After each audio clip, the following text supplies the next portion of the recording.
আমার বাসায় যেতে খুব ইচ্ছা করতেছে। আমি কবে বাসায় যাব জ্যোতি? খুব তাড়াতাড়ি। ডক্টর বলেছে 1 মাস থাকতে হবে এখানে। দেখবি এর আগেই তুই ঠিক হয়ে যাবি, সুস্থ হয়ে যাবি। আমরা এর আগেই তোকে বাড়িতে নিয়ে যেতে পারবো। বাবা মা অনেক টেনশন করতেছে, তাই না? বাবা মা ঠিক আছে, তুই এত কিছু ভাবিস না তো ভাইয়া। এত টাকা কোথা থেকে ম্যানেজ হবে? বাবা কই পাবে? টাকা তো নাই। টাকা তো নাই, ব্যবস্থা করতে হবে। জ্যোতি,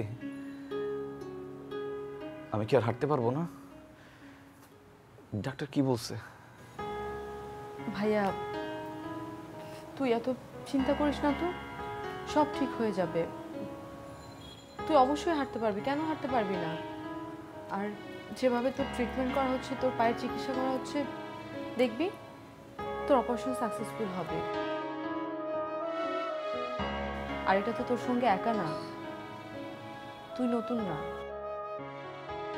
এখানে আরো অনেকে আছে বেপরোয়া গতিতে অ্যাক্সিডেন্ট হয়ে এসে ভর্তি হচ্ছে, আবার ট্রিটমেন্ট করে সুস্থ হচ্ছে, হেঁটে বাড়ি যাচ্ছে। আমার চাকরিটা, আমার বাসায় যেতে খুব ইচ্ছা করতেছে। আমি কবে বাসায় যাব জ্যোতি? খুব তাড়াতাড়ি। ডক্টর বলেছে 1 মাস থাকতে হবে এখানে। দেখবি এর আগেই তুই ঠিক হয়ে যাবি, সুস্থ হয়ে যাবি। আমরা এর আগেই তোকে বাড়িতে নিয়ে যেতে পারবো। বাবা মা অনেক টেনশন করতেছে, তাই না? বাবা মা ঠিক আছে, তুই এত কিছু ভাবিস না তো ভাইয়া। এত টাকা কোথা থেকে ম্যানেজ হবে? বাবা কই পাবে? টাকা তো নাই। টাকা তো নাই, ব্যবস্থা করতে হবে।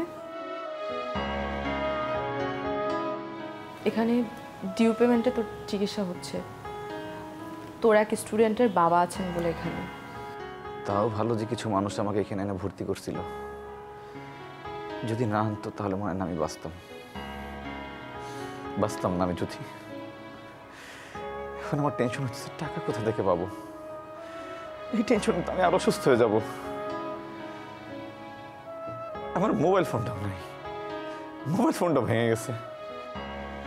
জেরিনের সাথে যোগাযোগ করতে পারতেছি না।